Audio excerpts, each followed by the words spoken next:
السلام علیکم ورحمۃ اللہ وبرکاتہ۔ الحمد للہ رب العالمین والعاقبۃ للمتقین والصلاة والسلام علی سید الانبیاء والمرسلین اما بعد فاعوذ باللہ من الشیطان الرجیم بسم اللہ الرحمن الرحیم یا ایہا الذین آمنوا توبوا الی اللہ توبۃ نصوحا صدق اللہ مولانا العلی العظیم۔ بادِ توحید کے متوالو، شمع رسالت کے پروانوں، غوث و خواجہ و رضا کے چاہنے والوں، آئیے سب سے پہلے ہم اور آپ نہایت ہی ادب اور احترام کے ساتھ اپنے اور ساری کائنات کے مرکز عقیدت جناب محمد الرسول اللہ صلی اللہ تعالی علیہ وسلم کی بارگاہ بے کس پناہ میں جس طرح سے میں آپ کو پڑھاؤں، میرے ساتھ مل کر پورا مجمع بآواز بلند ہدیے غلامی درود و سلام کے انداز میں پیش کر لیں۔ پڑھیں الصلاۃ والسلام علیک یا رسول اللہ، الصلاۃ والسلام علیک یا حبیب اللہ، الصلاۃ والسلام علیک یا نبی اللہ، وعلی آلک واصحابک یا نور اللہ صلی اللہ تعالی علیہ وسلم۔ رب کعبہ کی بارگاہ میں دعا ہے، مولا اپنے حبیب صاحب لولاق صلی اللہ تعالی علیہ وسلم کے صدق و طفیل ہم تمام حاضرین اور سامعین کو تو ماہ رجب کے فیوز و برکات سے بھرپور مالا مال فرما۔ میرے کریم ہمیں خیر و عافیت کے ساتھ ماہ شعبان و ماہ رمضان المبارک نصیب فرما، اور موت آنے سے پہلے ہم غریبوں، ناتواں، کمزوروں کو ایک مرتبہ ماہ رمضان کی سحری مکے میں اور افطار مدینے میں نصیب فرما۔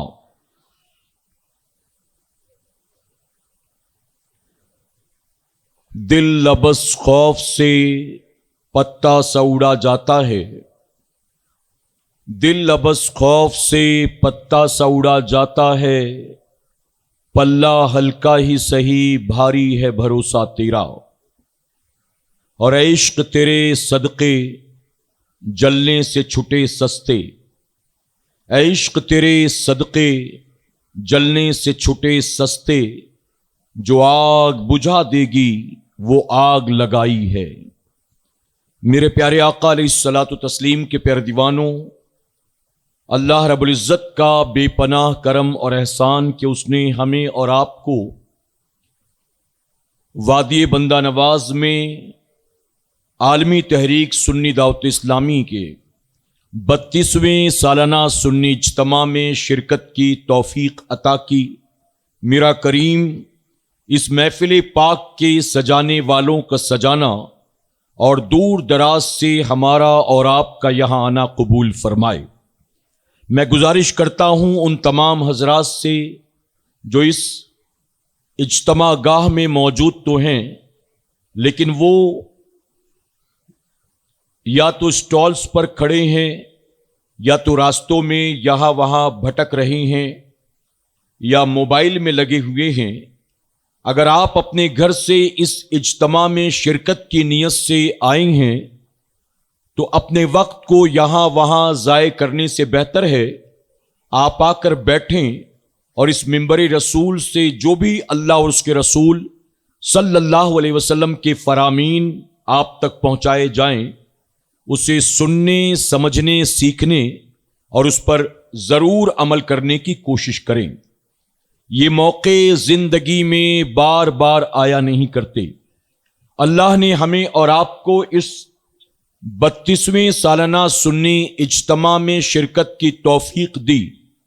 ہمیں نہیں پتا کہ اس کے بعد ہونے والے سالانہ سنی اجتماع میں ہمیں اور آپ کو شرکت کا موقع ملے گا بھی کہ نہیں ملے گا، اس لیے اس وقت کو غنیمت جانیں اور اللہ کا شکر ادا کرتے ہوئے آئیں، بیٹھیں اور اللہ اور اس کے رسول صلی اللہ علیہ وسلم کے فرامین کو سننے کی کوشش کریں۔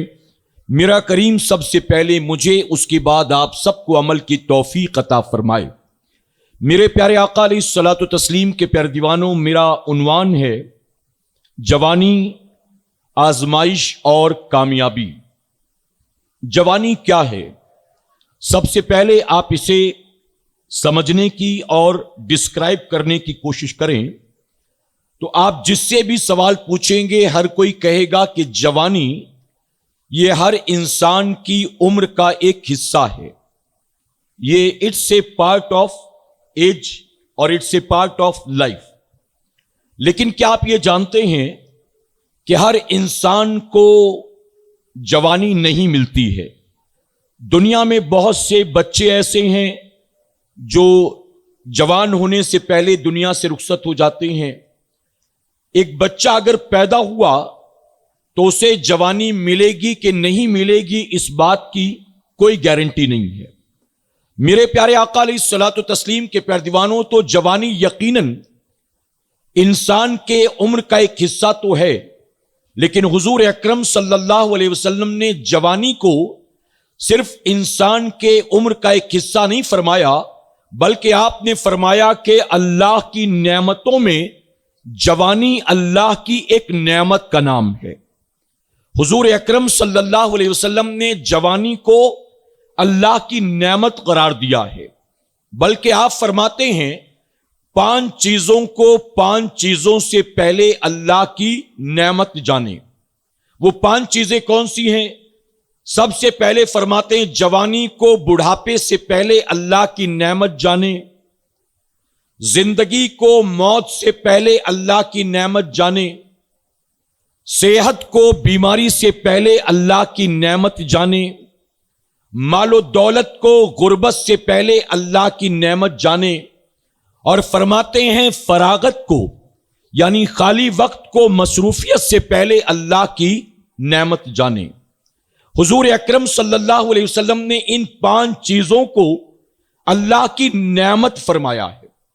اور میرے پیارے آقا علیہ الصلوۃ والتسلیم کے پیارے دیوانوں، جب جوانی کو میرے آقا صلی اللہ علیہ وسلم نے نعمت فرمایا تو ہم مسلمانوں کو بھی چاہیے کہ ہم جوانی کو صرف عمر کا ایک حصہ نہیں بلکہ اللہ کی نعمتوں میں ایک نعمت مانیں۔ اور جب جوانی کو اللہ کی نعمت مانتے ہو تو کیا کریں جوانی کا؟ امام جعفر صادق رضی اللہ تعالیٰ عنہ، چونکہ آپ کی تاریخ بھی چل رہی ہے، آپ نے اپنے شاگرد جناب سفیان ثوری رحمت اللہ تعالی سے فرمایا کہ اے سفیان، اللہ جب تجھے کوئی نعمت عطا کرے تو تجھے چاہیے کہ تو اللہ کی نعمت پر اللہ کا شکر ادا کر، اور اگر تو اللہ کی نعمت پر اللہ کا شکر ادا کرے گا تو امام جعفر صادق فرماتے ہیں کہ اللہ کا قرآن میں وعدہ ہے کہ جو میری نعمتوں پر میرا شکر ادا کرے گا میں نعمت میں اور برکت عطا فرماؤں گا۔ اب یہ کون کہہ رہا ہے؟ یہ امام جعفر صادق فرما رہی ہیں جناب سفیان ثوری رحمت اللہ تعالی سے۔ میرے پیارے آقا کے پیارے دیوانوں، آپ ذرا سوچیں، حضور اکرم صلی اللہ علیہ وسلم نے جوانی کو اللہ کی نعمت فرمایا، اور امام جعفر صادق فرماتے ہیں کہ اللہ کی نعمت کی قدر کرو، اللہ کی نعمت پر اللہ کا شکر ادا کرو، اللہ نعمت میں اور برکت عطا فرمائے گا۔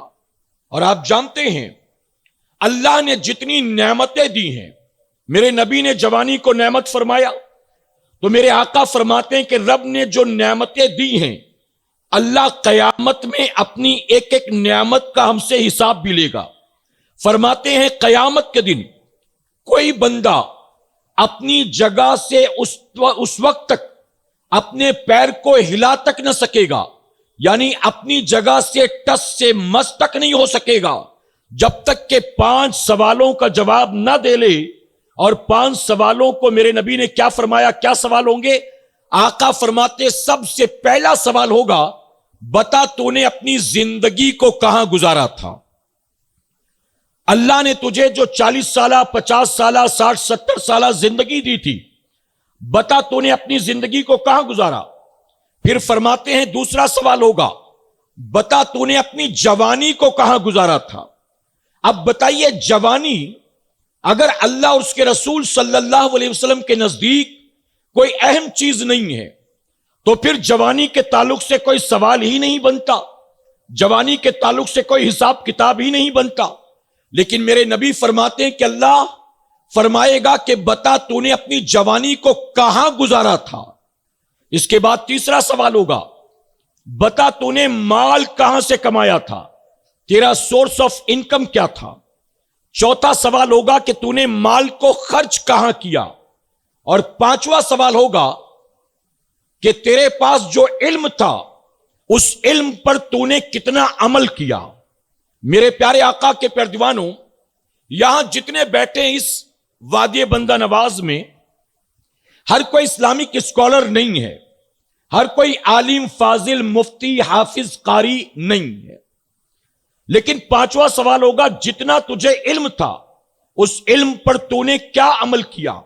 اب آپ مجھے بتائیں، یہ جو 5واں سوال ہوگا، کیا آپ کہیں گے کہ مولا مجھے کوئی علم ہی نہیں تھا؟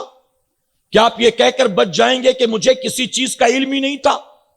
میرے پیارے آقا کے پیارے دیوانوں، نماز فرض ہے، کیا اس بات کا علم ہر مسلمان کو نہیں ہے؟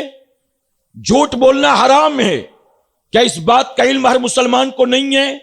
غیبت کرنا چغلی کرنا حرام ہے، کیا اس بات کا علم ہر مسلمان کو نہیں ہے؟ اپنے ماں باپ کے ساتھ بدسلوکی کرنا کیا ہر مسلمان کو یہ حرام ہے؟ کیا ہر مسلمان کو اس بات کا علم نہیں ہے؟ سیٹیاں تالیاں بجانا یہ حرام ہے، کیا ہر مسلمان کو اس بات کا علم نہیں ہے؟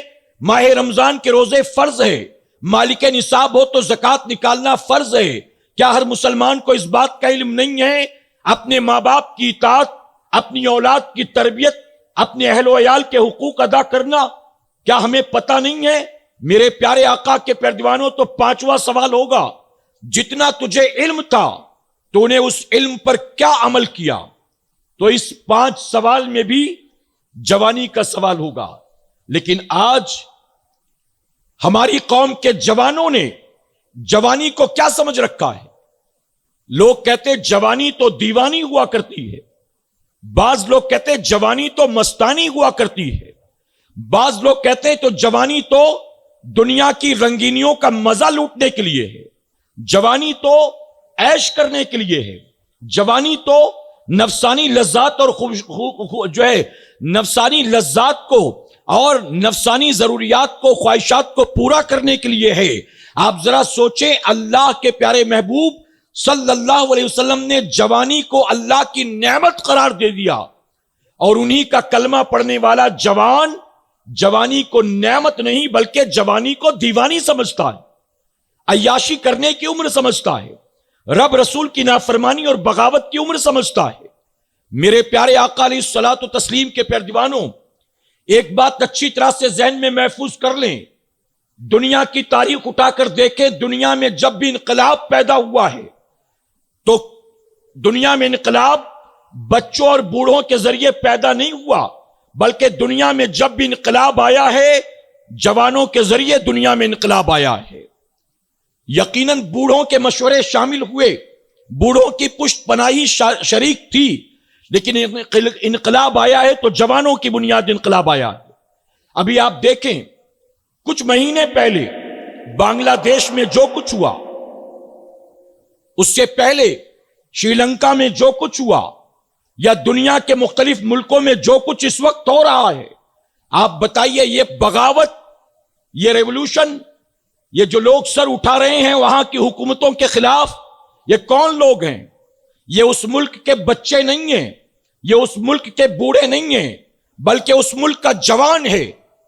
جوان جب حکومت کے خلاف کھڑا ہوتا ہے، جوان جب ظلم و زیادتیوں پر بغاوت کی آواز بلند کرتا ہے، جوان جب انقلاب کے نعرے لگاتا ہے، تو آپ جانتے ہیں کہ حکومتیں ہل جاتی ہیں۔ وہ بنگلہ دیش جہاں گورنمنٹ کے خلاف بولنے کا کسی کو حق تک حاصل نہیں تھا، آپ نے دیکھا کہ جب وہاں کے جوانوں نے ملک کی حکومت کے خلاف بغاوت کی آواز کو بلند کیا، تو جنہیں حکمرانوں سے ملنے کا حق حاصل نہیں تھا وہ پارلیمنٹ کے اندر بھی داخل ہو گئے، وہ پریزیڈنٹ ٹاور کے اندر بھی داخل ہو گئے، وہ پرائم منسٹر کے گھر کے اندر تک داخل ہو گئے۔ میرے پیارے آقا کے پیروانوں، تو دنیا میں جب کہیں کسی ملک میں انقلاب آیا ہے تو وہاں کے جوانوں کے ذریعے انقلاب آیا ہے۔ لیکن آج قوم مسلم کے جوانوں کی پوزیشن کیا ہے؟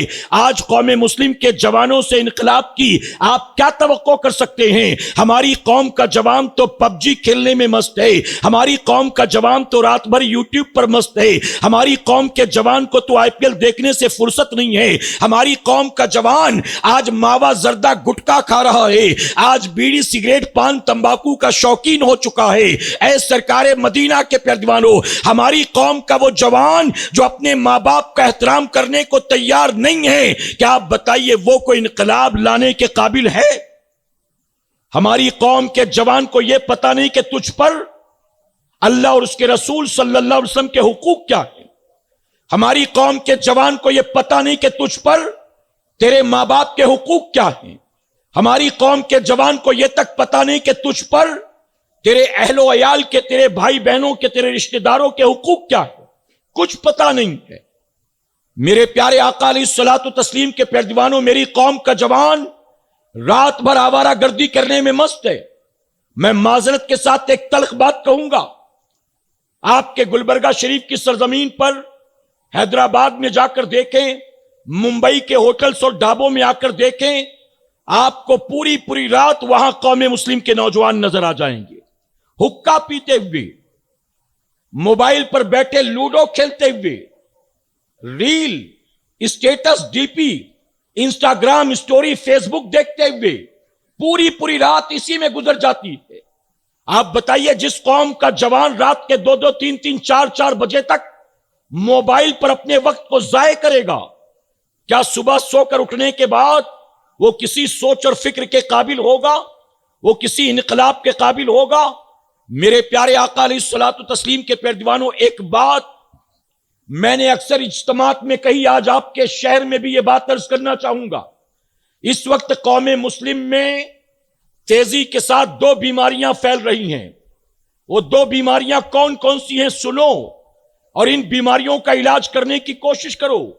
آج بھی اگر بیدار نہ ہوئے، آج بھی اگر ہوش کے ناخن نہ لیے، آج بھی ان بیماریوں سے اپنی نسلوں کو بچانے کی کوشش نہ کی، تو یاد رکھنا آنے والا وقت آج کے دور کے مقابلے زیادہ تباہ کن ہوگا۔ میرے پیارے آقا علیہ الصلوۃ والتسلیم کے پیروانوں، اس وقت قوم مسلم میں تیزی کے ساتھ جو 2 برائیاں پھیل رہی ہیں، ایک برائی قوم مسلم کے نوجوان لڑکوں میں ہے اور دوسری برائی قوم مسلم کی نوجوان لڑکیوں میں ہے۔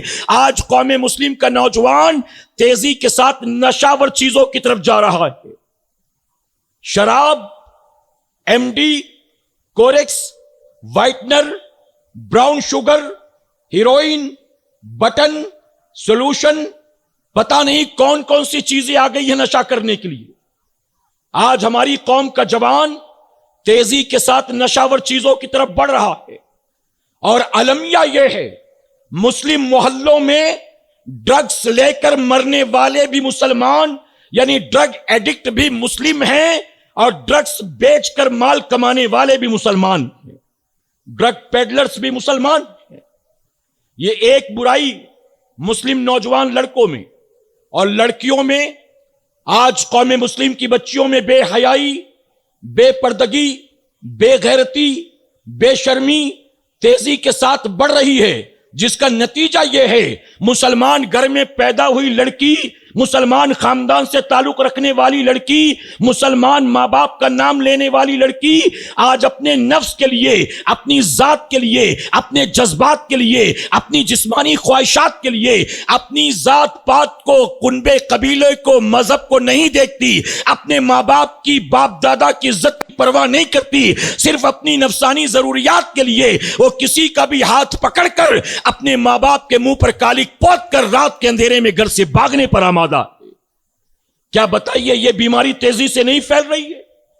اور ہمارے پاس وقت ہی نہیں ہے ان بیماریوں کی طرف توجہ دینے کے لیے۔ ہم تو ہوٹل بازی میں مبتلا ہیں۔ ابھی چند مہینے پہلے کی بات ہے، ہم ناسک سے اجتماع کر کے ممبئی واپس جا رہے تھے۔ دوران سفر ہم بھیونڈی میں رکے، چونکہ کنٹینیو چلے آ رہے تھے، ساتھیوں نے کہا ایک بریک لے لیں، تھوڑا سا ہاتھ پیر سیدھا کر لیں، چائے پی لیں۔ ہم جب بریک لینے کے لیے ڈھابے میں گئے تو دیکھ کر ہمیں تعجب ہوا کہ ڈھابے میں 13 14 15 سال کی مسلمان بچیاں جو فیملی کے ساتھ آئی تھی، جن کے چاچا، والد، ماموں، امی، بھائی سب موجود تھے، اس عمر کی بچیاں اپنے ماں باپ کے، چاچا ماموں کی موجودگی میں ان کے سامنے بھیونڈی کے ڈھابے میں حقہ پی رہی تھی۔ آپ بتائیے کیا تربیت دے رہے ہو اپنی نسل کو؟ جوانی عیش کرنے کے لیے ہے، جوانی مزے کرنے کے لیے ہے۔ کہیں شادی ہو رہی تھی، حاجی صاحب کے بیٹے کی شادی تھی، علاقے کے بڑے مشہور حاجی صاحب تھے، حاجی صاحب کے بیٹے کی شادی ہو رہی تھی۔ شادی کے موقع پر وہ سارے خرافات جو عام مسلمانوں کے یہاں ہوتے، حاجی صاحب کے یہاں بھی یہ سب ہو رہا تھا۔ مشہور تھے وہ حاجی صاحب کے نام سے، اس لیے ان کا نام لیتا ہوں حاجی صاحب۔ آخرکار شادی کے اسٹیج پر وہ وقت بھی آیا جب دلہن کو اور لڑکے لڑکی کے گھر والی عورتوں کو ویڈیو شوٹنگ والے کے حوالے کر دیا جاتا ہے۔ اور آج ہمارا حال یہ ہے کہ نکاح کے بعد دولہا دلہن کو بعد میں ہاتھ لگاتا ہے، ویڈیو شوٹنگ والا پہلے ہاتھ لگا لیتا ہے، یوں پکڑ کر کہے گا یوں تھوڑا چہرہ یوں کرو، یہ تھوڑا یوں کرو، یہ تھوڑا یوں کرو، ہاتھ پکڑ کر کہے گا ہاتھ یوں نیچے کرو، ہاتھ یوں اوپر کرو۔ آپ بتائیے یہ سب کچھ ہمارے یہاں ہوتا ہے کہ نہیں ہوتا ہے؟ حاجی صاحب کے گھر کی 16 17 18 19 20 سال کی لڑکیاں سج سنور کر اسٹیج پر باقاعدہ ویڈیو شوٹنگ کروا رہی تھی، اور ویڈیو شوٹنگ کرنے والے لڑکے ان سب کے ہاتھ کو، چہرے کو، سر کو چھو رہے تھے، ان کے جسموں کو ہاتھ لگا رہے تھے۔ مسجد کے امام صاحب سے جب برداشت نہ ہوا تو امام صاحب نے آخرکار حاجی صاحب کو بلا کر کہا، حاجی صاحب یہ کیا ہو رہا ہے؟ مجھ سے تو یہ سب کچھ دیکھا نہیں جاتا، آپ یہ سب کچھ کیسے دیکھ رہے ہیں؟ حاجی صاحب یہ آپ کے گھر کی بچیاں ہیں، آپ محلے کے عزت دار آدمی ہیں، آپ کے گھر کی بیٹیوں کو آپ نے ویڈیو شوٹنگ والے کے حوالے کر دیا ہے، اور ویڈیو شوٹنگ والے جہاں چاہتے ہیں ویڈیو شوٹنگ کے نام پر آپ کے گھر کی بچیوں کے جسم کو ہاتھ لگا رہی ہیں۔ کیا بتائیے آپ کو غیرت نہیں آتی؟ تو جانتے ہو مسجد کے امام صاحب سے حاجی صاحب مسکرا کر کہتے ہیں، ارے حضرت چھوڑیے نا، ارے یہ سب چیزیں دیکھنے کی نہیں ہوتی، یہی تو بچیوں کی عمر ہے، ان کو کر لینے دیجئے، یہی تو موقع ہے خوش ہونے کا، ان کو خوش ہونے دیجئے۔ تو جانتے ہو مسجد کے امام نے کیا کہا؟ مسجد کے امام نے کہا لا حول ولا قوت الا باللہ، حاجی صاحب آپ کی عقل پر مجھے رونا آتا ہے۔ آپ کہتے ہیں یہ عمر ہے بچیوں کی، جو کرنا ان کو کرنے دو۔ ارے یہ عمر بچیوں کو بے حیا بے پردہ کر کے غیر محرم کے حوالے کرنے کی نہیں تھی، بلکہ یہ عمر تو آپ کو، آپ کے گھر کی بچیوں کو شرم و حیا کا پیکر بنانے کی تھی۔ میرے پیارے آقا علیہ الصلوۃ والتسلیم کے پیارے دیوانوں، جوانی عیاشی کے لیے نہیں ہے، جوانی آوارہ گردی کرنے کے لیے نہیں ہے۔ میں آپ سے پوچھتا ہوں، آپ جن بزرگوں سے محبتوں کے دعوے کرتے، چاہے وہ تمام اولیاء کے امام سیدنا سرکار غوث اعظم ہوں، چاہے وہ سلطان الہند خواجہ غریب نواز ہوں، یا خواجہ بندہ نواز ہوں، آپ جن جن بزرگوں سے محبتوں کے دعوے کرتے ہیں، آپ دل پر ہاتھ رکھ کر بتائیں کیا ان بزرگوں نے بھی اللہ کی عبادت کے لیے بڑھاپے کا انتظار کیا تھا کہ جب بوڑھے ہوں گے تو داڑھی رکھیں گے، جب بوڑھے ہوں گے تو پیجامہ کرتا سلا لیں گے، جب بوڑھے ہوں گے تو مصلی خرید لیں گے، جب بوڑھے ہوں گے تو ٹوپی لے لیں گے؟ کیا انہوں نے اللہ کی عبادات کے لیے بڑھاپے کا انتظار کیا تھا؟ تاریخ اٹھا کر دیکھو تو پتہ چلے گا ان بزرگوں نے اللہ کی عبادت کے لیے بڑھاپے کا انتظار نہیں کیا تھا، بلکہ یہ جوانی میں رب رسول کے فرما بردار بن گئے تھے، یہ جوانی میں نیکوکار بن گئے تھے۔ اور میرے پیارے آقا کے پیارے دیوانوں، آپ جانتے ہیں فرمایا اللہ کے پیارے محبوب صلی اللہ علیہ وسلم نے، ایک جوان جب عبادت کرتا ہے اللہ تبارک و تعالیٰ کو جوان کی عبادت 10 بوڑھوں کی عبادت کے مقابلے زیادہ پسندیدہ ہے۔ یعنی 10 بوڑھے مل کر جو عبادت کرتے ہیں، اللہ کو جوان کی عبادت ان 10 بوڑھوں کے مقابلے زیادہ پسندیدہ ہے۔ بلکہ میرے آقا صلی اللہ علیہ وسلم فرماتے ہیں جب کوئی بندہ جوانی میں عبادت گزار بن جاتا ہے، اللہ تبارک تعالیٰ اس جوان کو جو جوانی میں عبادت گزار بن جائے، اللہ بڑھاپے میں بھی اس بوڑھا ہونے کے بعد اللہ اسے بڑھاپے میں بھی بڑھاپے کی نہیں بلکہ جوانی کی عبادت کا ثواب عطا فرماتا ہے۔ اب میں آخری بات عرض کروں گا، بہت توجہ کے ساتھ سنیے گا اور یہ میسج یہاں سے لے کر جائیے گا۔ جوانی عیاشی کے لیے نہیں، جوانی رب رسول سے بغاوت کے لیے نہیں، جوانی بوڑھے ماں باپ کو جھڑکیاں اور تانے دینے کے لیے نہیں، جوانی سیٹیاں تالیاں بجانے کے لیے نہیں، جوانی رات بھر یوٹیوب دیکھنے، پب جی کھیلنے، لوڈو کھیلنے کے لیے نہیں۔ جوانی آج اس لڑکی کو کل اس لڑکی کو بائک پر بٹھا کر گھمانے پھرانے کے لیے نہیں۔ جوانی رب رسول کو راضی کرنے کے لیے، اپنی آخرت کو سنوارنے کے لیے، اپنے گناہوں پر شرم و ندامت کے آنسو بہانے کے لیے۔ خواجہ جنید بغدادی رحمت اللہ علیہ جب کسی بوڑھے کو بھیک مانگتا دیکھتے تھے تو فرماتے تھے یقیناً اس نے جوانی میں اللہ کے حقوق کو پامال کیا ہوگا، اسی لیے بڑھاپے میں اللہ نے اس کی قوت کو ختم کر دیا۔ جوانی میں اللہ کے حقوق کو پامال کرو تو بڑھاپے میں قوت ختم کر دی جاتی ہے۔ اور فرمایا گیا جو جوانی رب رسول کی فرمانبرداری میں گزارتا ہے، اللہ اسے بڑھاپے میں بھی جوانوں والی قوت عطا فرماتا ہے۔ خواجہ بایزید بسطامی رحمت اللہ علیہ، یہ آخری بات ہے، توجہ سے سننا مسلمانوں۔ خواجہ بایزید بسطامی رحمت اللہ علیہ، ایک بوڑھا آدمی آپ کی خدمت میں آیا، کہتا ہے حضور آپ کو گواہ بنا کر عمر بھر کے گناہوں پر توبہ کرنا چاہتا ہوں، آپ دعا کریں کہ اللہ میری توبہ قبول فرمائے۔ آپ نے اس کے حق میں دعا کی، بوڑھے نے رو رو کر توبہ کی۔ توبہ کرنے کے بعد جب جانے لگا تو خواجہ بایزید بسطامی رحمت اللہ تعالی نے فرمایا کہ اے شخص جانے سے پہلے بتا تو کرتا کیا ہے؟ تو بوڑھا کہتا ہے جو کرتا ہوں نا میں نے اسی کام سے توبہ کی ہے، جو کرتا ہوں نا اسی سے میں نے توبہ کی۔ آپ نے فرمایا ایسا کیا کرتا تھا تو کہ جس سے تو نے آج توبہ کر لی؟ وہ کہتا ہے آپ سننا چاہتے تو سنیں، میں کفن چور ہوں، میں نے زندگی بھر لوگوں کے کفن چرائے ہیں اور آج میں نے کفن چوری سے توبہ کی ہے۔ آپ نے فرمایا اچھا کس بات نے تجھے توبہ کرنے پر آمادہ کیا؟ وہ کہتا ہے کمر جھک گئی، آنکھ کمزور ہو گئی، ہاتھ پیر کانپنے لگے۔ اب میں نے جب دیکھا کہ میرے خود کے قبر میں جانے کا وقت آ گیا تو سوچا کیوں نہ اپنے رب سے صلح کر لوں، اس لیے میں نے گناہ سے توبہ کر لی۔ اب بھوکے مرنا گوارا ہے لیکن کفن چوری کرنا گوارا نہیں۔ خواجہ بایزید بسطامی رحمت اللہ تعالی نے فرمایا تو نے زندگی میں کتنے لوگوں کے کفن چرائے؟ توجہ ہے نا آپ کی؟ وہ شخص کہتا ہے میں نے اپنی پوری زندگی میں تقریباً 1000 لوگوں کے کفن چرائے۔ آپ نے سنا تو کانپ گئے، 1000 لوگوں کے تو نے کفن چرائے؟ جن 1000 لوگوں کے کفن چرانے کے لیے تو نے ان کی قبریں کھودی ہوں گی، مجھے بتا کیا تو نے قبر کھودنے کے بعد کوئی عبرتناک بات دیکھی، کوئی خوفناک بات دیکھی؟ اگر تو نے ایسا کچھ دیکھا ہو تو مجھے بتا تاکہ میں بھی اپنے رب کی بارگاہ میں توبہ کر لوں. وہ کفن چور کہتا ہے اے خواجہ بایزید بسطامی، آپ سننا چاہتے تو سنیں،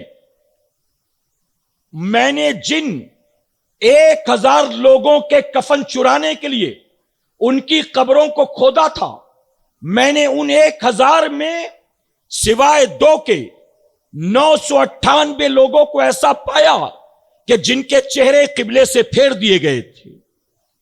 پوری زندگی میں 2 ملے جن کا چہرہ قبلے کی طرف تھا، باقی 998 کے چہرے قبلے سے پھیر دیے گئے. جب خواجہ بایزید بسطامی نے سنا، زاروں قطار رونے لگے. اتنا روئے کہ گشی تاری ہو گئی. جب گشی تاری ہوئی تو کوئی کہنے والا کہہ رہا تھا بایزید تو کیوں روتا ہے؟ ارے تو ان میں نہیں ہے جن کے چہرے قبر میں قبلے سے پھیرے جاتے ہیں. اے بایزید تجھے رونے کی کوئی ضرورت نہیں ہے، ارے تو ان میں سے نہیں ہے جن کا چہرہ قبر میں قبلے سے پھیرا جائے گا. اللہ تو قبر میں قبلے سے چہرے ان کے پھیرتا ہے جو زندگی بھر اپنا چہرہ دین سے پھیرے پھیرے گھومتے، جو دین کی طرف پلٹتے نہیں، دین کی طرف دیکھتے نہیں. اللہ ان کے چہرے قبلے سے پھیرتا ہے. کوئی کہنے والا کہہ رہا تھا بایزید جو زندگی بھر اللہ اور اس کے رسول کے دین سے اپنے چہرے کو پھیرے رہتے ہیں، جب وہ قبر میں جاتے ہیں اللہ قبر میں فرشتے کو بھیجتا ہے اور فرشتہ اس کی گردن کو مروڑ کر اس کا چہرہ قبلے سے پھیر دیتا ہے. اے بایزید تو ان میں سے نہیں ہے.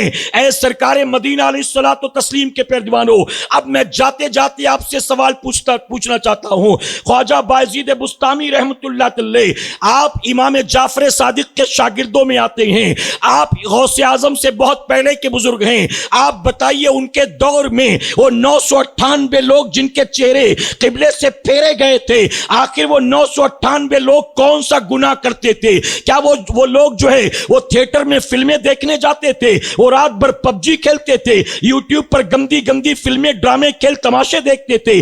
آخر انہوں نے ایسا کون سا گناہ کیا تھا؟ کیا وہ چرسی گنجیڑی تھے، MD کوریکس اور سولوشن لینے والے تھے؟ آپ بتائیے کیا وہ ڈانڈیا کھیلنے والے، پتنگ اڑانے والے تھے؟ کیا وہ سود کا دھندا کرنے والے اور جوا کھیلنے والے تھے؟ آخر انہوں نے کون سے گناہ کیے تھے کہ ان کے چہرے قبلے سے پھیر دیے گئے؟ اے مسلمانوں ذرا سوچو، جب خواجہ بایزید بسطامی رحمت اللہ علیہ کے دور میں اتنے گناہ جو میں نے آج گنائے ہیں، ان گناہوں کا سامان وہاں نہیں تھا، اس دور کے لوگ بھی اپنا ایمان نہ بچا سکے اور ان کا چہرہ قبلے سے پھیر دیا گیا. آج ہمارے پاس تو گناہ کرنے کے لیے نہ جانے کتنی چیزیں آ چکی ہیں. آپ سوچو کہ ہمارا انجام کیا ہوگا. میرے پیارے آقا علیہ الصلوۃ والتسلیم کے پیروانوں، وادی بندہ نواز میں آئے ہو، بندہ نواز کی خیرات لے کر اپنے گھر واپس جانا، اپنے تمام تر گناہوں سے سچی توبہ کر کے رب رسول کو گواہ بنا کر شرم و ندامت کے آنسو بہا کر یہاں سے پلٹنا، تو ایک نئی سوچ کے ساتھ پلٹنا، ایک نئے جذبے کے ساتھ پلٹنا، ایک نئے حوصلے کے ساتھ پلٹنا، یہ سوچ کر پلٹنا کہ اللہ ہم آئے تھے وادی بندہ نواز میں تو دامن گناہوں سے داغدار تھا، اب مولا تجھے گواہ بنا کر اپنے تمام گناہوں سے سچی توبہ کرتے ہیں. اب جوانی عیاشی میں نہیں گزرے گی، اب جوانی تیرے اور تیرے حبیب کی نافرمانی میں نہیں گزرے گی، اب جوانی گزرے گی تو غوث اعظم کے غلاموں والی جوانی گزرے گی، امام حسین کے عاشقوں والی جوانی گزرے گی، امام زین العابدین کے نقش قدم پر چلنے والی جوانی گزرے گی. بتائیے ارادہ کرتے ہیں اللہ اپنے حبیب پاک کے صدقے سب سے پہلے مجھے، اس کے بعد آپ تمام کو عمل کرنے کی توفیق عطا فرمائے. درمیان گفتگو مجھ سے جانے انجانے میں کوئی غلطی خامی رہ گئی، آپ سب کو اور بالخصوص علماء اکرام کو گواہ بنا کر سچے دل سے توبہ کرتا ہوں. رب میری توبہ قبول فرمائے اور ہمارے اس اجتماع کو میرا کریم میدان قیامت میں ہم سب کے لیے، ہمارے والدین کے لیے بخشش اور نجات کا سبب بنائے. وما علینا الا البلاغ.